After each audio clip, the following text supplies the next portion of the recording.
Okay, good morning mga ka-future R-Cream. So, ngayon ang topic natin is about probation law. Okay?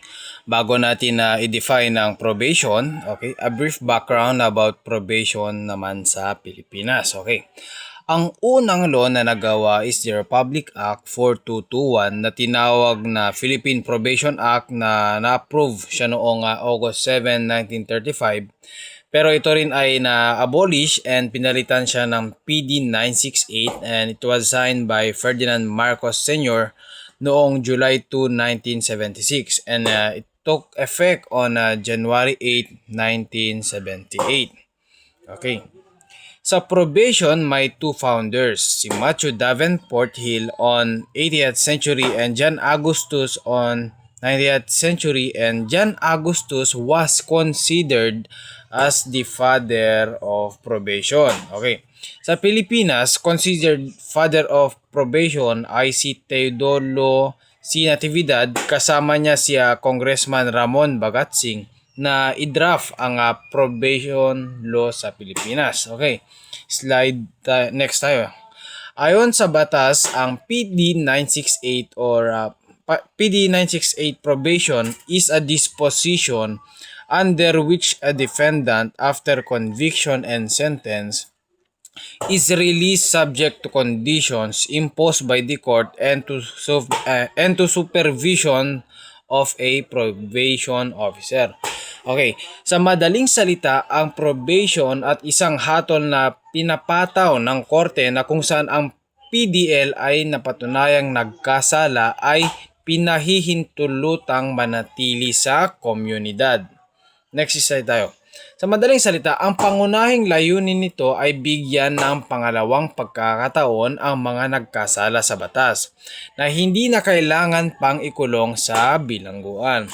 First, alternatibo sa pagkakakulong. Okay, imbes na dumiretso sa siksikang mga kulungan, ang isang akusado ay maaring payagang manatili sa labas o sa loob ng kanilang komunidad. Malaking tulong ito para mabawasan ang pagsisiksikan sa mga jail or correctional facilities. Number 2 is community-based treatment. Ang rehabilitation ay hindi nagaganap sa loob ng rehas kundi sa komunidad. Naniniwala ang Parole and Probation Administration na mas madaling magbago ang isang tao kung kasama nila ang kanilang pamilya at suportado sila ng kanilang mga kapitbahay habang sumasailalim sa mga programa ng gobyerno. Number 3 is mas mababang gastos or less costly. Okay. Napakalaki ng ginagastos ng gobyerno sa pagkain, kuryente at seguridad ng bawat preso. Okay.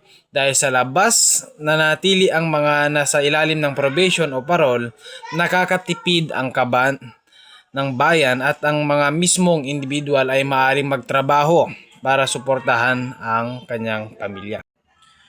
Individual na paggabay. Okay, number 4. Hindi lahat ng nagkasala ay pare-pareho ang sitwasyon. Okay, ang Parole and Probation Administration ay gumagawa ng mga plano na personalized o angkop sa mga pangangailangan ng isang partikular na tao para masiguro na hindi na siya muling gagawa ng krimen. Next slide. Functions of parole and probation. Okay, number 1, to administer the parole and probation system. Meaning, sila ang nangangasiwa sa mga batas at proseso kung sino ang maaring mabigyan ng pagkakataong makalaya o hindi na kailangang ipakulong. Okay? Sila ang nagpapatakbo ng buong sistema para maging maayos ang pagpapatupad nito. Okay, number 2. To exercise supervisions over parolees, pardoners, and probationers. Okay. And to promote the correctional and rehabilitation of a criminal offenders. Meaning, layunin nilang baguhin at ihanda ang mga tao para muling makabalik ng maayos sa lipunan. Hindi lang ito pagbabantay, kundi pagtulong sa kanila na maging matino at produktibong mamamayan muli sa pamamagitan ng mga programa at payo. Next slide. Objectives of probation law. Okay. Meron po tayong 5 and number 1 is to promote the correction or rehabilitation of an offender by providing him with individualized treatment. Okay, tatagalog natin. Layunin nitong baguhin ang bawat nagkasala sa pamamagitan ng pagbibigay ng gabay na nakadisenyo mismo para sa kanyang pangangailangan. Imbes na ituri siyang kapareho ng lahat ng kriminal. Number 2 is to provide an opportunity for the reformation of penitent offender which might be less probable if he were to serve prison sentence. Meaning nito, binibigyan ng pagkakataon ang mga nagsisising nagkasala na magbago sa labas ng rehas. Okay?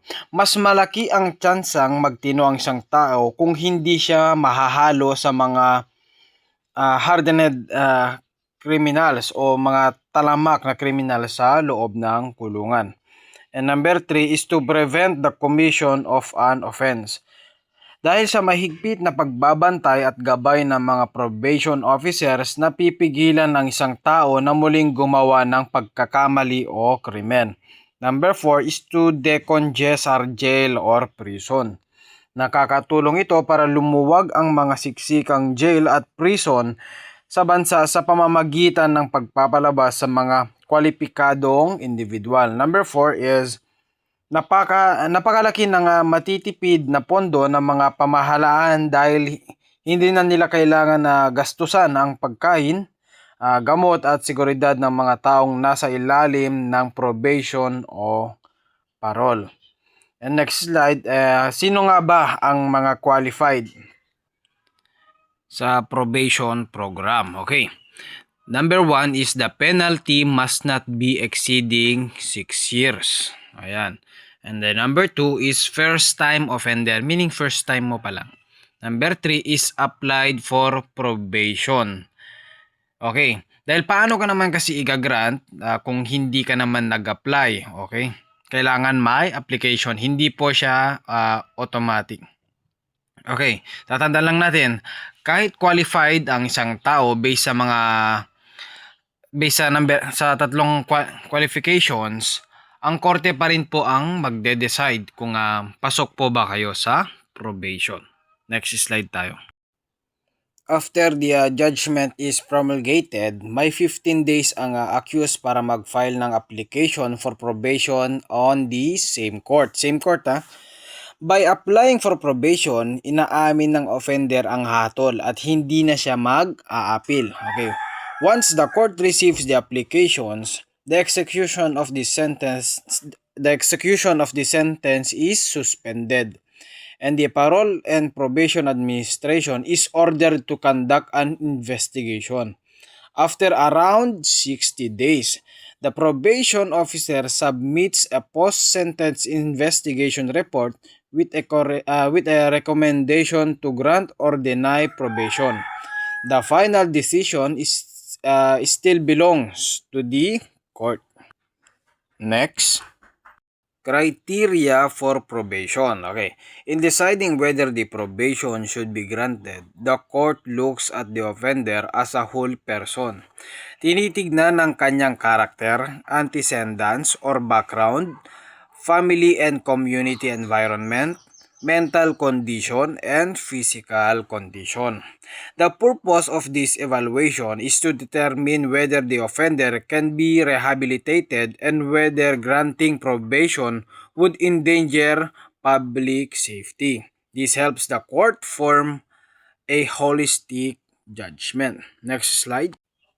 Disqualified for probation. Number 1.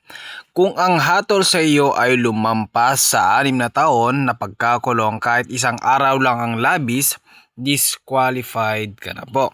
Okay, number 2.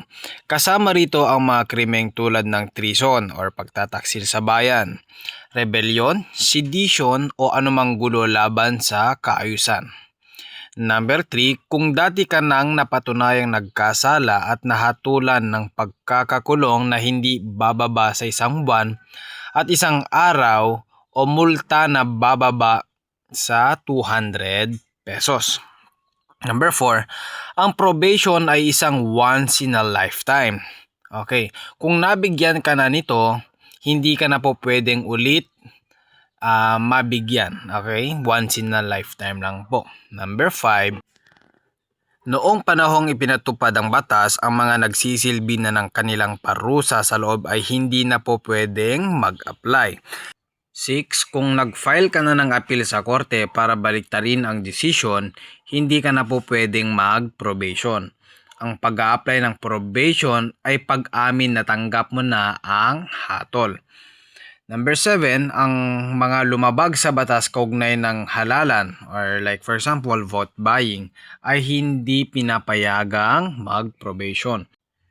Number 8, kahit gaano pa kababa ang sintensya, basta ang kaso ay pagtutulak o pagbebenta ng illegal na droga ay disqualified po agad. Okay, bakit sila nadidisqualified? Okay, ang batas ay ginawa para sa mga rehabilitable or yung mga may pag-asang magbago. Ang mga talamak na kriminal or repeat offenders or nagbebenta ng droga at mga banta sa seguridad ng bansa ay tinuturing na kailangan dumaan sa mas mahigpit na pagpapatuwid sa loob ng mga kulungan. Condition on probation. Kapag granted ka na ng probation, required ka na mag-report sa probation officer within 72 hours and mag-report monthly. Okay, ito po ay mandatory. Kapag hindi po ito sinunod, pwede pong ma-revoke ang probation. Next slide is decision is not appealable. Meaning, ang decision ng court na nag-grant or nag-deny ng probation ay final at hindi na appealable. Ibig sabihin, wala ng remedy once decided. And second is modifications of conditions. Habang nasa probation, pwedeng baguhin ng court ang conditions o period ng probation. Depende sa performance ng probationers. Next is period of sentence. Okay, ang period ng probation ay depende sa naipataw na hatol. Pero kung ang hatol sa'yo ng korte ay fine lang at ikaw ay hindi makabayad, ikaw ay masasubject ng subsidiary imprisonment na ang 8 pesos ay katumbas na ng isang araw. Okay, halimbawa, ang iyong fine ay 2,000 pesos at ikaw ay masasubject ng subsidiary imprisonment, ikaw ay may 250 days to serve ang hatol mo sa labas ng kulungan. Okay? Next is termination of probation. I-discuss natin siya sa Tagalog. Okay, number 1. Pag natapos mo na ang iyong probation program. Yan po, na-terminate ka na. Siyempre po ay tapos mo na ang probation program. And second is kapag ikaw ay namatay. Number 3 is na-violate mo ang conditions ng iyong probation. Next po tayo. Okay, final report of termination. Ang probation ay nagtatapos sa pamamagitan ng isang final discharge order mula sa korte. Ang kautosang ito ay nagpapahalaga dahil ibinabalik nito ang lahat ng civil rights ng isang tao na nawala noong siya ay mahatulan, gaya ng karapatang bumoto. Okay? Ito ay hudyat na ng isang tao ay ganap ng nakabayad sa kanyang pagkakamali nang hindi nawawalay sa kanyang pamilya. Sa madaling salita, ang Parole and Probation Administration at ang sistema ng probation ay sumasalamin sa isang makataong hustisya. Hustisyang naniniwala na ang isang taong nagkamali kung bibigyan ng tamang gabay at pagkakataon ay kayang magbagong buhay at muling maglingkod sa bayan. Next is what will happen if you have violated the conditions of probation. Isa lang po ang ibig sabihin yan. Ikaw ay iimbestigahan at pag ikaw ay napatunayang guilty, mare-revoke ang iyong program sa probation at sa order ng korte, ikaw ay aarestuhin.